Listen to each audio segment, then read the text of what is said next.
Najgori trenutak je moje ispadanje. Ne, šalim se. Najgori trenutak mi je bio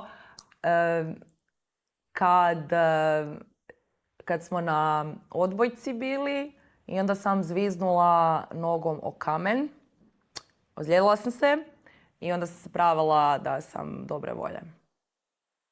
Mislim da se to vidjelo, da sam bila onak jako ljuta. Nervozna, brijana.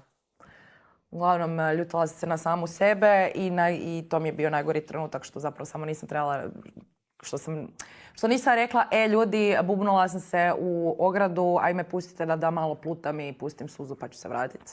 Nego sam kao, bit ću junak.